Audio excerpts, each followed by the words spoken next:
Hi, this video is all about no makeup look. Turn on your language in the settings and let's go. It's for girls who want to look beautiful but still natural without having makeup. For busy moms, students, models, for anyone who wants to look fresh and confident without looking done up. I always start with skin preparation. First, I apply a few drops of my black rice serum. I gently press into the skin, focusing on my hydration and comfort. I don't rush this step because good skin prep makes everything look better later. I can apply the serum once or twice, it depends how I feel my skin. And at the same time, I do a quick face massage. Next comes SPF, and this step is very important. You can see how light and smooth is it. It's creamy but not heavy, and it's absorbs beautifully into the skin. Take your time and really spread it evenly. And please don't forget the neck and even the ears. That matters.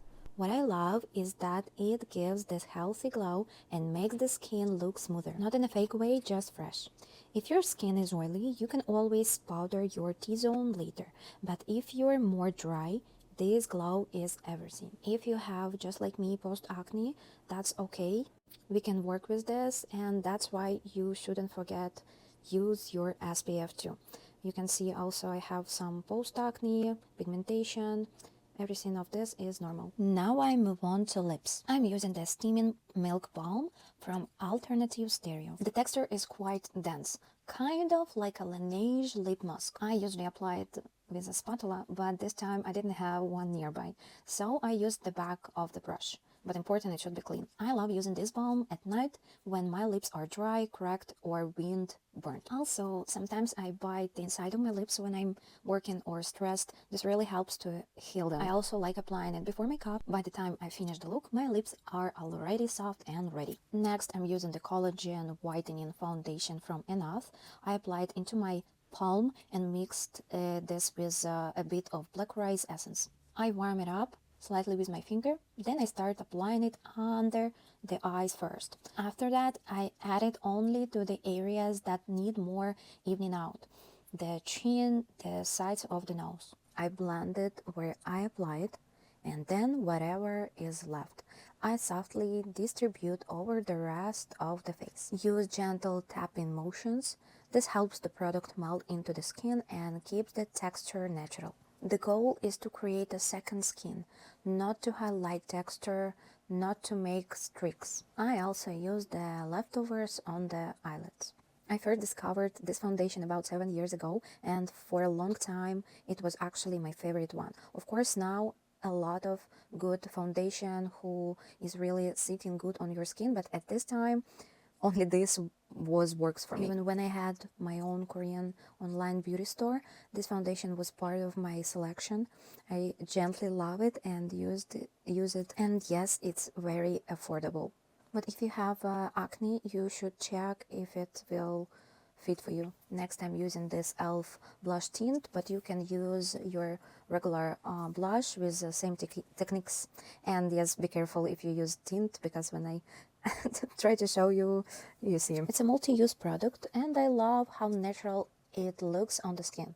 I apply a very small amount first because it's easier to build than to remove. And even now you can see the difference. I warm it up slightly and gently tap it into the skin, focusing on the cheeks for a soft, lifted effect. I also add a little bit on the bone under my eye, just to bring some volume and softness there. I blend everything really well, so there are no harsh lines. Sometimes I add a touch on the sides of my forehead as well.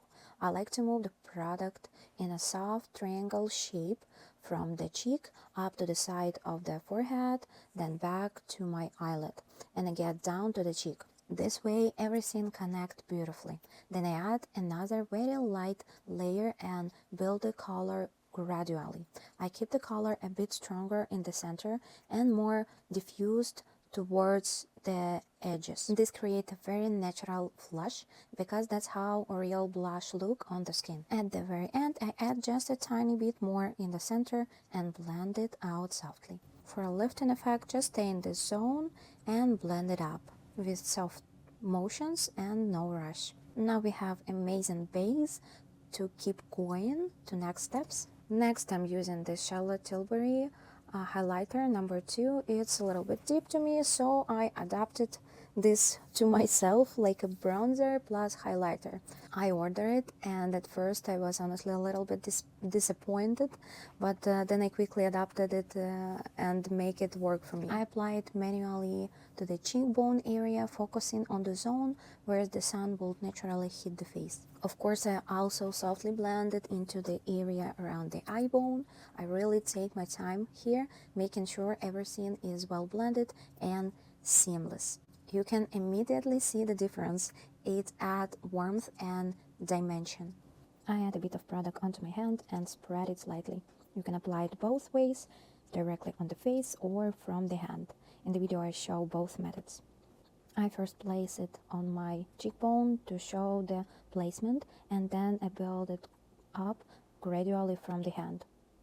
I use the same technique as with blush. I blend it slightly higher on the cheek. Stretch it gently onto the cheek, towards the eye bone, and a bit onto the sides of the forehead. I also lightly go over the nose, just to add some glow. You can really play with it and add color whatever you like. Makeup is creativity. Then I take a little bit more and apply it all over the eyelid. I also bring it to the inner corner of the eye for extra glow. I blend everything gently outward. I really like the shade. It looks beautiful on the eyelids. With the leftovers, I softly go under the lower lash line. I always check that everything looks balanced and harmonious. And this is the final effect: lifted, glowy, and very natural. Next, I move on onto lips. I'm using a lip and face pencil from Makeup Forever. I start with the lower lip. I slowly build the color, first defining the line and then blending it inward. Then I move to the Cupid's bow, carefully shaping it. I stay very close to my natural lip shape. I blend everything ever more with my finger, and the result is very soft, natural, and pretty. Next is brows. I don't try to change their shape or make them look perfect. For everyday makeup, that's not my goal. I only feel in the empty areas, following my natural brow shape. I work with very light pressure, adding color gradually. I like my brows to look soft and a little fluffy. I always step back and check the balance, making sure they look natural from a distance, not just up close. Next, we need to brush them. It helps everything blend together, so the brows look like one complete picture, not separate strokes. Next, using the same pencil, I start creating freckles. If you have pigmentation or post-acne marks, you can actually turn them into freckles. Some of them can be more visible, some of them more subtle. I gently place the pencil in the spot and slightly twist it. In some areas I add more, in others just a little. The goal is keep them random and natural looking. You can even place a few in unexpected areas. That's what makes them look real. After that, I go back in with the same lip pencil and slightly reinforce the lips, just to bring the whole look together. In my case, I keep it very minimal because this shade is quite light. I personally don't love very dark brow pencil or any products on myself, especially since I already have naturally dark brows. For me, it's all about harmony. Next, I fix my brows with the Got2b brow gel. I don't try to laminate them or glue them down. I just gently brush them upwards so they hold their shape, but still stay soft and movable. I know a lot of people skip this step, but honestly, it's changed the look even before mascara. I'm talking about curling lashes. I'm not doing lash lamination now, so I'm using a Shiseido lash curler. I don't rush this step.